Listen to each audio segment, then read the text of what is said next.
খুঁজে পাবো না। এলাকার হিরোইন থেকে জিজ্ঞেস করেন, ভাই আছে কেউ? বলেন কি স্যার, বাজার তো পুরো গরম। ঠিক কিনা বলেন? একদিন আমার এলাকায় মাহফিলে স্টেজে ওঠার সময় আমাকে একদিন বলে, হুজুর মাদকের ব্যাপারে আজকে একটা ওয়াজ দেবেন। এলাকার মধ্যে প্রচুর মাদকের সরাসরি। জীবনে আমি দেখলাম না কোনো মাদক সেবী, মাদক ব্যবসায়ী। তুমি বলো মাদকের সরাসরি। হুজুর আপনি কি মাদক ব্যবসায়ীদেরকে কেমনে দেখবেন? আপনি কি ওই লাইনের লোক? তখন তো বুঝতে হয় কথা তো সত্য, আমি তো লাইনের লোক না। আমরা ওই তরিকার লোক, আমরা জানি কে কোথায় কি করে, জেনে শুনেই বলছি ও আজটা এই ব্যাপারে করে। তো মোহতারাম আলোচকের আলোচনা মাইকে বাজতেছিল, শুনতেছিলাম কথাগুলো। মাশাআল্লাহ, খুব কোরআন সুন্নাহ থেকে দলিল ভিত্তিক আলোচনা করতেছিলেন। আল্লাহ তাআলা তার ইলমে আমলে আল্লাহ পাক বারাকা দান করেন। আলোচনা করেছেন শেখুল হাদিস ও মুফাসসির কোরআন হযরত মাওলানা মুফতি শিব্বির আহমদ সাহেব, পীরজাদা, উজানি, চাঁদপুর। মোহতারাম শিব্বির আহমদ সাহেবের আল্লাহ পাক নেক হায়াত দারাজ করেন। আলোচনা করেছেন হযরত মাওলানা মাহবুব আলম চাঁদপুরি সাহেব, ইমাম ও খতিব, ঐতিহ্যবাহী দক্ষিণ নাগদা জামে মসজিদ। মোহতারাম ইমাম সাহেব এবং খতিব সাহেবের নেক হায়াত আল্লাহ তাআলা দারাজ করেন, তার খিদমাতের ওয়াসাতকে আল্লাহ তাআলা বৃদ্ধি করে দেন। যোগ্যতার সাথে মসজিদের আমানত রক্ষা করার তৌফিক আল্লাহ দান করেন। এই মাহফিলকে আল্লাহ তাআলা কবুল করেন। এই মাহফিলের ওসিলায় আল্লাহ আমাদের মাফ করে দেন। অত্র এলাকার সমস্ত মুর্দে গানের কবর আযাব আল্লাহ তাআলা কিয়ামত পর্যন্ত বন্ধ করে দেন। কাল হাসরের কঠিন ময়দানে এই আয়োজন আল্লাহ তাআলা আমাদের সকলের নাজাতের জারিয়া হিসেবে কবুল করেন। আমরা এখানে এসেছি কোরআন সুন্নাহ থেকে কিছু আলোচনা শোনার জন্য। কোরআন কারীমের আলোচনা শুনলে ইমান তাজা হয়। ওয়াযাক্কির ফাইন্না যিকরা তানফাউল মুমিনিন। হে নবী, আপনি উপদেশের বাণী মানুষকে শোনান, নসিহত ইমানদারদের ফায়দা হয়। কোরআন এমন এক পবিত্র গ্রন্থ, যে গ্রন্থের সাথে মানুষ মুহাব্বত রাখলে আল্লাহ পাক তার মর্যাদা বাড়িয়ে দেন। নবী করিম সাল্লাল্লাহু আলাইহি সাল্লামের একজন সাহাবী রাসূল পাক সাল্লাল্লাহু আলাইহি সাল্লামের জীবদ্দশায় তিনি মসজিদে কুবার ইমাম ছিলেন। কুবার ইমাম হওয়ার কারণে মদিনাতুল মুনাওয়ারায় তিনি যেহেতু ইমাম, তাকে মাগরিব, ইশা এবং ফজরের নামাজ, এই 3 ওয়াক্ত নামাজে তাকে জাহরি কিরাত তেলাওয়াত করতে হয়। জাহরি কিরাত মানে বুঝতে পেরেছেন তো? মানে আওয়াজ করে তেলাওয়াত করেন। ইমাম সাহেবের তেলাওয়াত যদি ভালো হয়, মুসল্লির সংখ্যা দিন দিন বাড়তে থাকে। ইমাম সাহেবের তেলাওয়াত যদি খারাপ হয়, তাহলে মুসল্লির সংখ্যা ওয়াক্তে নামাজে কমতে থাকে। ঠিক কিনা বলেন?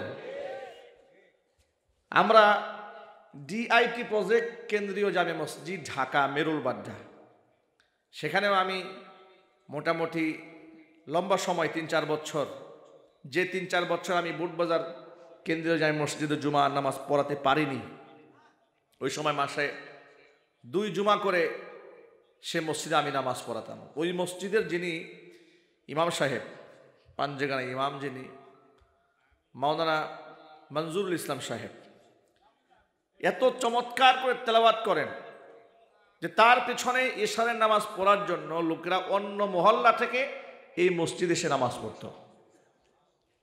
সুবহানাল্লাহ বলেন। ইমাম সাহেবের তেলাওয়াত সুন্দর হলে মুসল্লিরা নামাজে খুব মজা পান। ঠিক না ভাই? খুব মজা পান। ছাত্র জীবনে আমি 2001 সাল থেকে টানা প্রায় 20 বছরের কাছাকাছি আমি খতমে তারাবির নামাজ পড়িয়েছি নিজে। প্রাথমিক জীবনে পাঞ্জেগানা মসজিদের ইমামতিও করেছি, জুমার খতিবের সাথে সাথে ইমামতিও করেছি। ফজরের নামাজে আমি আমার জীবনে আমার মতো গুনাহগার বান্দা দেখেছি। লম্বা তেলাওয়াত ফজরের নামাজে করেছি, লোকেরা নামাজের মধ্যে চোখের পানি ছেড়ে কান্না করতে করতে দাড়ি বুক ভিজে ফেলেছে। আমি মনে মনে আন্দাজ করতাম যে আমরা হচ্ছে গুনাহগার মানুষ, আমাদের তেলাওয়াতে মানুষ যদি এরকম আবেগ আপ্লুত হয়, নবী করিম সাল্লাল্লাহু আলাইহি ওয়াসাল্লাম যখন কোরআন তেলাওয়াত করতেন, সাহাবায়ে কেরামের অবস্থাটা কি হতো?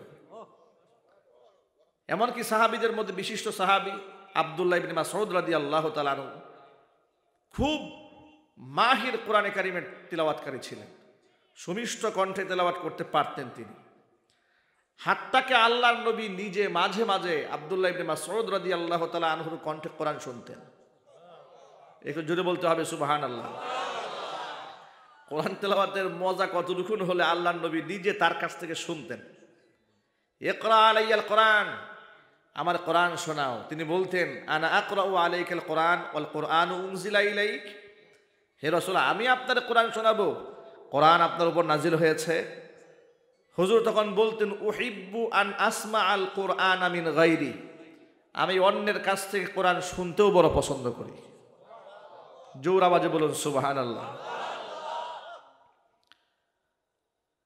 নামাজে ইমামের তিলাওয়াত যদি সুন্দর হয়, মুসল্লিরা আদবের সাথে নামাজের মধ্যে দাঁড়িয়ে থাকে, বিরক্তি আসে না, মনে চায় যে আর একটু তেলাওয়াত লম্বা করুক।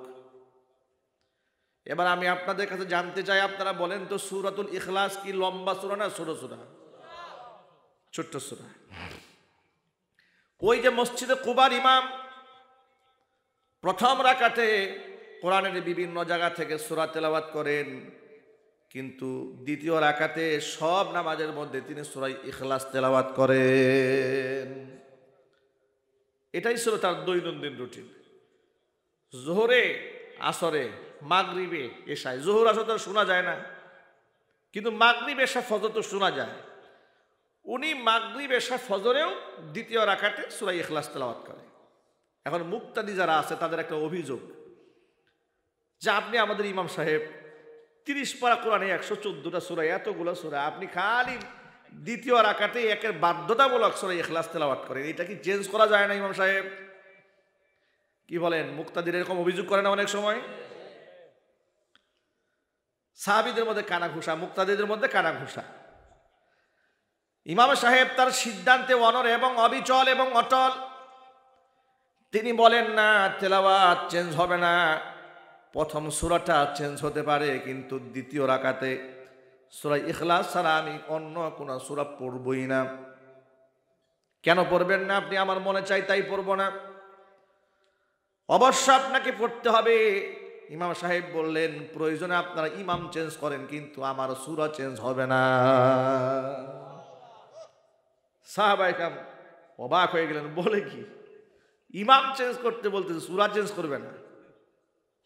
নবীজি সাল্লাল্লাহু আলাইহি ওয়াসাল্লামের কাছে নালিশ দিলেন, ইয়া রাসূলুল্লাহ, ইয়া হাবিবাল্লাহ, আমাদেরকে আপনি এমন এক ইমাম দিয়েছেন, ইমাম সাহেব প্রত্যেক নামাজে সূরা ইখলাস তেলাওয়াত করে, এতগুলা সূরা থাকতে এই সূরা উনি বাদ দেন না। নবীজি সাল্লাল্লাহু আলাইহি ওয়াসাল্লাম তাকে ডাকলেন যে ঘটনা কি সত্য নাকি? তিনি বলেন নিশ্চয়ই সত্য। কেন করেন এরকম? ইয়া রাসূলুল্লাহ, এই সূরাটাকে আমি বড্ড ভালোবাসি। কেন ভালোবাসো? কারণ আল্লাহ তাআলা এই সূরার মধ্যে আল্লাহ পাক নিজের পরিচয় দান করেছেন। আল্লাহ তাআলা তার একাত্মবাদের পরিচয় দিয়েছেন সূরার মধ্যে। আল্লাহ বলেছেন কুল হুয়াল্লাহু আহাদ আল্লাহুস সামাদ লাম ইয়ালিদ ওয়া লাম ইউলাদ ওয়া লাম ইয়াকুল লাহু কুফুয়ান আহাদ। নবীজি আপনি বলেন আল্লাহ তিনি এক এবং একক, আল্লাহুস সামাদ তিনি বেনিয়াজ, তিনি কারো মুখাপেক্ষী নন। লাম ইয়ালিদ তিনি কাউকে জন্ম দেননি, ওয়া লাম ইউলাদ তিনি কারো কাছ থেকে জন্মগ্রহণ করেননি, ওয়া লাম ইয়াকুল লাহু কুফুয়ান আহাদ তার সমতুল্য, তার সমকক্ষ কেউ নাই। হে রাসূল, আমি এই সূরাটাকে খুব পছন্দ করি, এত পছন্দ করি কোন নামাজ থেকে আমি সূরা বাদ দিই না। হুজুর বললেন হুব্বুকা ইয়াহা ইউদখিলুকাল জান্নাহ, এই সূরার মোহাব্বত তোমাকে জান্নাত পর্যন্ত পৌঁছায় দেবে। ভাই আমার, একটি সূরার মোহাব্বত যদি মানুষকে জান্নাত পর্যন্ত পৌঁছে দিতে পারে, 30 পারা কোরআনের মোহাব্বত মানুষকে নিশ্চয়ই জান্নাতুল ফেরদাউসে পৌঁছায় দেবে। ঠিক কিনা বলেন? সুতরাং কোরআনে কারীমের মোহাব্বত এটা অন্তরের মধ্যে লালন করতে হবে। আল্লাহ যেন তৌফিক দান করেন, জোরে কোন আমিন। ভাইরা, কোরআনে কারীম থেকে মুখ ফিরিয়ে নেওয়া যাবে না, এটা অমূল্য সম্পদ। কোরআন পৃথিবীতে এটাকে মূল্য দেওয়া সম্ভব নয়। কোরআনে কি মূল্য দেওয়া যায়? মূল্য দেওয়া যায় না। কোরআন শরীফ পড়িয়ে পারিশ্রমিক নেওয়া যায়, জায়েজ আছে, এখানে আবার ভুল বুঝবেন না। কোরআন মাজিদের কিছু আয়াত আছে এরকম, ওয়ায়াশতারুনা বিহি সামানান কালিলা, যারা কোরআনে কারীম এর বিনিময়ে যারা স্বল্প মূল্য গ্রহণ করে, এই আয়াতের ভুল ব্যাখ্যা করে এই দেশের ভ্রান্ত মতাদর্শী বিশ্বাসী হিজবুত তাওহীদ একদল লোক আছে, তারা বলে যে হুজুররা হচ্ছে ধর্ম ব্যবসায়ী, এরা কোরআন শরীফ পড়ায় টাকা নেয়, নামাজ পড়ায় টাকা নেয়, ওয়াজ করে টাকা নেয়। কেন? আল্লাহ তাআলা এই কোরআন শরীফে বলেছেন ওয়ায়াশতারুনা বিহি সামানান কালিলা, যারা জাহান্নামী হবে, যাদের সাথে আল্লাহ কথা বলবে না, এরা কোরআনের বিনিময়ে অল্প মূল্য গ্রহণ করে। এই আয়াতের ভুল ব্যাখ্যা তারা করেছে। অল্প মূল্য গ্রহণ করার অর্থ হচ্ছে কোরআনে কারীমের যে মূল প্রতিপাদ্য বিষয় সেটা মানুষের কাছে প্রকাশ না করে স্বার্থ সিদ্ধি হাসিল করা। মানে কোরআনে কারীম এটা এমন একটা তরজমা, একটা তাফসীর এই মুহূর্তে প্রয়োজন, যেটা বলতে গেলে সমাজের মানুষ উপকৃত হবে, কিন্তু তার একটু লস হবে। উনি জেল খাটতে পারেন, জরিমানা হতে পারে, তার বিরুদ্ধে মামলা হয়ে যেতে পারে, কিংবা আগামী বছর তার এলাকায় দাওয়াতটা না হইতে পারে, কিংবা বন্ধুত্ব সম্পর্ক নষ্ট করতে পারে। ওই বিনিময়টা গ্রহণ করার জন্য তিনি কোরআন শরীফের এড়িয়ে গেলেন, ইন্নাল্লাযীনা ইয়াকতুমুনা মা আনজালাল্লাহু মিনাল কিতাব ওয়া ইয়াশতারুনা বিহি সামানান কালিলা, যারা আল্লাহর নাজিলকৃত আয়াতকে লুকালো এবং বিনিময়ে স্বল্প মূল্য গ্রহণ করলো। এটা হচ্ছে এই ব্যাখ্যা, এটা উজরত দেওয়ার ব্যাখ্যা নয়। নবী করিম সাল্লাল্লাহু আলাইহি ওয়াসাল্লাম সাহাবায়ে কেরাম রাদিয়াল্লাহু তাআলা আনহুম আজমাইনদেরকে বিভিন্ন জায়গায় পাঠিয়েছেন, কোরআনে কারীম শিক্ষা দেওয়ার মাধ্যমে তাদেরকে পারিশ্রমিক গ্রহণ করতে শিখিয়েছেন। চিৎকার দিয়ে বলেন সুবহানাল্লাহ। আমি যে কথা বোঝাতে চাইলাম সেটা হচ্ছে এই, কোরআনে কারীম এক অমূল্য সম্পদ, এটা আপনি টাকা দিয়ে কিনতে পারবেন না। টাকা দিয়ে কোরআন কেনা যাবে? আমাকে বিক্রি করলে কি কোরআন শরীফের একটা হরফের সমান হবে? চিৎকার দিয়ে বলেন, কোনোদিন সমান হবে না। কোরআন গিনান লা ফাকরা বা'দা, কোরআন এমন সম্পদ যেটা অর্জিত হয়ে গেলে মানুষের দারিদ্রতা আর থাকে না। কোরআন এমন সম্পদ, কোরআন ছাড়া কোনো ব্যক্তি ধনীও হতে পারে না। কোরআন মানুষকে জান্নাতের পথ দেখায়, কোরআন মানুষকে জাহান্নাম থেকে মুক্ত হওয়ার রাস্তা শিখায়। কোরআন মাজিদের মধ্যে আল্লাহ তাআলা বর্ণনা করে দিয়েছেন কোন কোন পাপের কারণে মানুষগুলা কিয়ামতে জাহান্নামী হবে, লেখা আছে না নাই? কি আমল করলে মানুষেরা সহজে জান্নাতে যাবে, লেখা আছে না নাই? কোন আমল করলে মানুষ জান্নাতুল ফেরদাউস পাবেন, সে কথা কোরআনে লেখা আছে না নাই? আল্লাহ পাক বললেন কদ আফলাহাল মুমিনুন আল্লাযীনা হুম ফি সলাতিহিম খাশিউন ওয়াল্লাযীনা হুম আনিল লাগযি মুরিদুন ওয়াল্লাযীনা হুম লিয-যাকাতি ফাঈলুন ওয়াল্লাযীনা হুম লিফুরুজিহিম হাফিজুন ইল্লা আলা আজওয়াজিহিম আও মা মালাকাত আইমানুহুম। আল্লাহ পাক বলছেন কাদ আফলাহাল মুমিনুন, সফল, অবশ্যই সফল ওই সমস্ত ইমানদারেরা যে সমস্ত ইমানদারদের মধ্যে এই সমস্ত কোয়ালিটিগুলো থাকবে। এক নাম্বার কোয়ালিটি হচ্ছে আল্লাযীনা হুম ফি সলাতিহিম খাশিউন, যারা একাগ্র চিত্তে রবের জন্য নামাজ আদায় করে, হিয়ালিপনা করে নামাজ পড়ে না, একাগ্র চিত্তে নামাজ পড়ে, মন এবং দিল তার নামাজের মধ্যে থাকে। সুবহানাল্লাহ পড়েন। সেই নামাজ এমন হবে আন তা'বুদাল্লাহা কাআন্নাকা তারাহু, আমার ইবাদতটা এমন হতে হবে যেন আমি আল্লাহকে দেখতে পাচ্ছি। আমার ধ্যান যদি এতটা গভীর না হয় যে আমি আল্লাহকে দেখি না, এইরকম আমার ধ্যান আসে না, অন্তত পক্ষে মাথার মধ্যে এটা রাখতে হবে, ফা ইন্নাহু ইয়ারাক, আমার আল্লাহ আমাকে দেখতে পাচ্ছেন। সুবহানাল্লাহ বলেন ভাই। আচ্ছা, আমি নামাজের পরে দাঁড়িয়ে এই ফিকিরটা রাখা যে আল্লাহ আমাকে দেখতে পাচ্ছেন, এটা কি খুব কঠিন কাজ নাকি ভাই? এটা তো একেবারে সহজ কাজ। কঠিন হচ্ছে এমন ধ্যানে থাকা যে আমি আল্লাহকে দেখতেছি। এটা খুব সহজ ব্যাপার নয়, এটা বিরাট ব্যাপার। এটা ওই সমস্ত আত্মশুদ্ধিওয়ালা মানুষের দ্বারাই সম্ভব যারা নামাজে দাঁড়ানো অবস্থায়, যাদের পা থেকে আংটাওয়ালা তীর খুলে নেওয়া হয়েছে, গুস্ত সহ ছিঁড়ে বের করা হয়েছে, নামাজের মধ্যে দাঁড়িয়ে থেকে তিনি টের পান নাই। সুবহানাল্লাহ বলেন। হযরত আলী কাররামাল্লাহু ওয়াজহা পায়ের মধ্যে তীর ঢুকে গিয়েছিল। এখন তীরের ব্যথায় কোনোভাবেই ওনার পা ব্যথায় ওঠে বের করতে পারে না কেউ। নবী করিম সাল্লাল্লাহু আলাইহি ওয়াসাল্লাম বললেন, আলীকে নামাজে দাঁড়িয়ে যেতে বলো। হযরত আলী নামাজে দাঁড়িয়ে গেলেন। নামাজ যখন তেলাওয়াত করতেছিলেন, এমন সময় সাহাবীদেরকে বলে, এবার পায়ের থেকে তীরটা খুলে নিয়ে আসো। নামাজরত অবস্থায় তার পা থেকে গুস্ত সহ ছিঁড়ে আংটাওয়ালা লোহার তীর বের করা হয়েছে।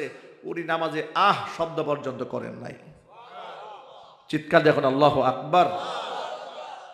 একই নামাজ। নামাজের মজা তো আমাদের মধ্যে নাই। আমাদের মধ্যে নামাজের মজা আছে? নামাজের কোনো মজা নাই। ইমাম সাহেবের রুকু সেজদায় একটু দেরি হলে মেজাজ খারাপ হয়ে যায়। জুমার দিন খুতবাতে একটু বয়ান লম্বা হয়েছে 5 মিনিট, দেখবেন মুসল্লির টেম্পার গরম হয়ে গেছে। মসজিদে বেশি সমালোচনা ইমাম সাহেবের ওই মুসল্লি করে যিনি সপ্তাহে 2-1 বার আসলে আসতেও পারে, না আসলে নাও আসতে পারে। ঠিক না ঠিক? ইমাম সাহেবের ফতোয়ার ভুল সবচেয়ে বেশি তিনিই ধরেন যিনি পায়খানা করে পানি নেন না ঠিক মতো। এটা একটা রূপক অর্থে বলেছি, অর্থ এটা না যে উনি সুসুই করেন না, এটা রূপক অর্থ। মানে হচ্ছে জাহেলে মুরাক্কাব। সূরা ফাতিহা ঠিক নাই, দুরূদ শরীফের ঠিক নাই, কেবলার ঠিক নাই, রুকুর ঠিক নাই, সিজদার ঠিক নাই। ইমাম সাহেবের বিরুদ্ধে চায়ের দোকানে বসে ফতোয়া দিয়ে একেবারে চায়ের কাপ ফাটাই ফেলতেছে। আছে না নাই? বলে হুজুররা কি সব বুঝে, আমরা কিছু বুঝি না? আমরা অনেক কিছু বুঝি, কিন্তু খালি বলি না আর কি।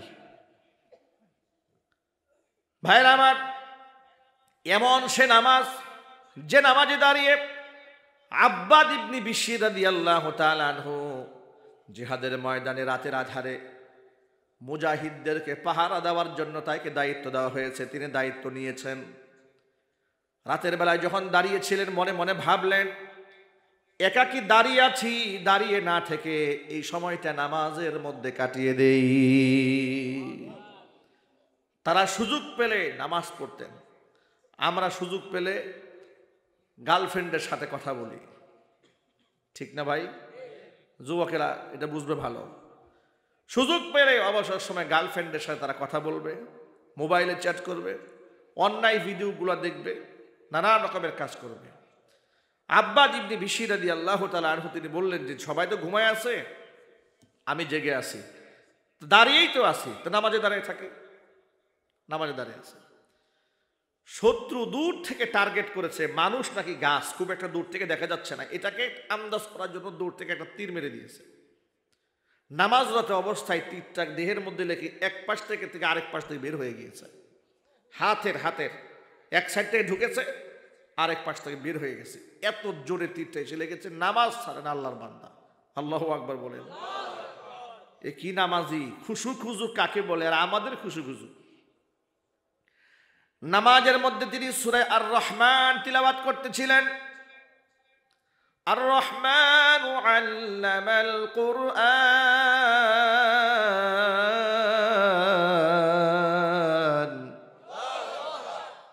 খালাকাল ইনসানা আল্লামাহুল বায়ান। নামাজের মধ্যে আল্লাহর বান্দা তিলাওয়াত করছেন, রক্তাক্ত হয়ে যাচ্ছেন, সারা শরীর রক্তে ভিজে যাচ্ছে। তিনি নামাজ ছাড়তেছিলেন না, নামাজে দাঁড়িয়ে আছে। কিছুক্ষণ পরে আরেকটা তীর মেরেছে, বাম হাতে এসে লেগে আরেক দিক থেকে ঢুকে আরেক দিক থেকে বের হয়ে গেছে। নামাজ ছাড়ে না। নামাজ কাকে বলে, নামাজে মজা কাকে বলে? নামাজ আল্লাহর বান্দা ছাড়ে না। সুবহানাল্লাহ বলেন। আব্বাদ ইবনে বিশির এই অবস্থায় রক্তাক্ত হয়ে নামাজ শেষ করলেন, সালাম ফিরালেন, সাথী সঙ্গী সকলকে ডাকলেন। নবী করিম সাল্লাল্লাহু আলাইহি ওয়াসাল্লাম জাগলেন, জেগে দেখতে পাচ্ছেন আব্বাদ ইবনে বিশির একদম রক্তাক্ত, ক্ষতবিক্ষত। বললেন, তোমার এই অবস্থা কেন ইয়া রাসূলুল্লাহ? একাকী যখন পাহারাদারি করছিলাম, মনে মনে ভাবতেছিলাম দাঁড়িয়ে থেকে শুধু শুধু তো লাভ নাই, দাঁড়িয়ে থাকার সময়টা নামাজে কাটায় দেই। শত্রু বাহিনী দূর থেকে তীর মেরে দিয়েছি, রক্তাক্ত করে ফেলেছে, কিন্তু নামাজে আমি এত মজা পাচ্ছিলাম, মনে চাচ্ছিল না আমি নামাজটা ছেড়ে দেই। একটা তীর যখন বিদ্ধ হয়েছে, মনে মনে ভাবলাম যাক না তীর, নামাজটা বন্ধ হবে না। আরেকটা তীর যখন এসে লাগলো, তখনও মন চাচ্ছিল না নামাজ ছাড়ি, কিন্তু পরক্ষণে মাথার মধ্যে আসলো, এই অবস্থায় যদি আরেকটা তীর এসে আমার বুকটা বরাবর লাগে, আমি যদি এখন শাহাদাত বরণ করি, সাহাবা একরাম আক্রান্ত হবে, আল্লাহর রসুল আক্রান্ত হবে। এই চিন্তা যদি মাথার মধ্যে না আসতো, নামাজরত অবস্থায় শহীদ হয়ে গেলেও নামাজ ছেড়ে দিতাম না। আল্লাহু আকবার জোরে বলেন। আল্লাযীনা হুম ফী সালাতিহিম খাশিউন, একাগ্র চিত্তে যারা নামাজ আদায় করেছেন। উসমান গনি জিন্নুরাইন রাদিয়াল্লাহু তাআলা আনহু লম্বা মানুষ ছিলেন। সাহাবা ইকরাম বলেছেন, তিনি যখন নামাজে দাঁড়িয়ে থাকতেন, এত লম্বা সময় দাঁড়িয়ে থাকতেন নামাজে, আর এত স্থিরভাবে দাঁড়িয়ে থাকতেন, এমন ঘটনা বহুবার ঘটেছে, উড়ন্ত পাখি তার মাথার উপর এসে বসে গেছে। পাখি আন্দাজও করতে পারে না এটা কি জিন্দা মানুষ না কোনো একটা খুঁটি দাঁড়ায় আছে। আমাদের মাথায় পাখি বসবে নামাজরত অবস্থায়, মশাই তো বসতে চায় না টেনশনে, ঠিক কিনা বলেন?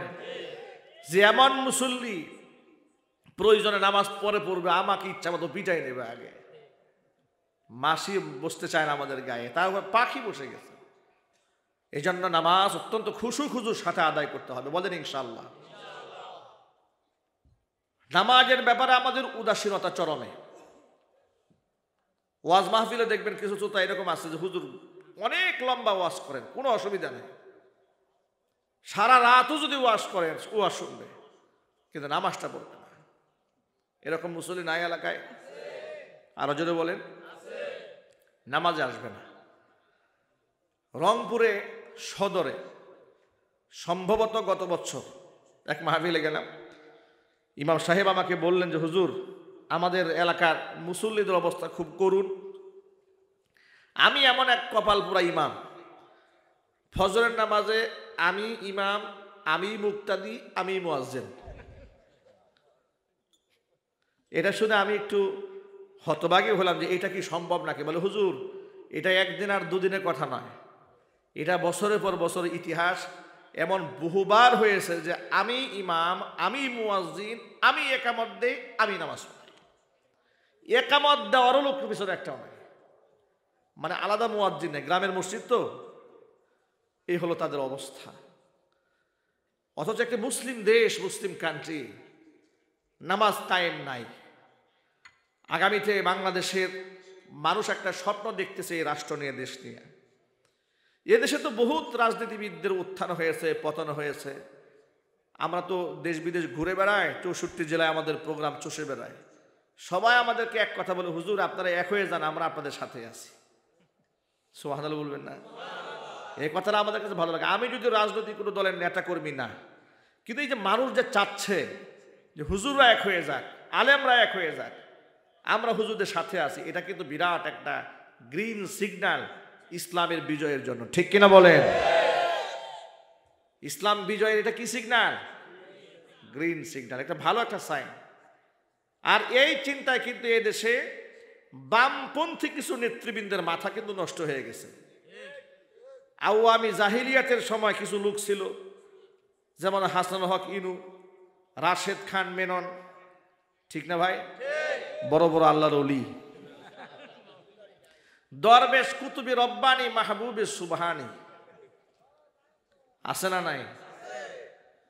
একজনে বলে ব্যাঙ্গের ছাতার মতো মাদ্রাসা হয়েছে, বলে নাই?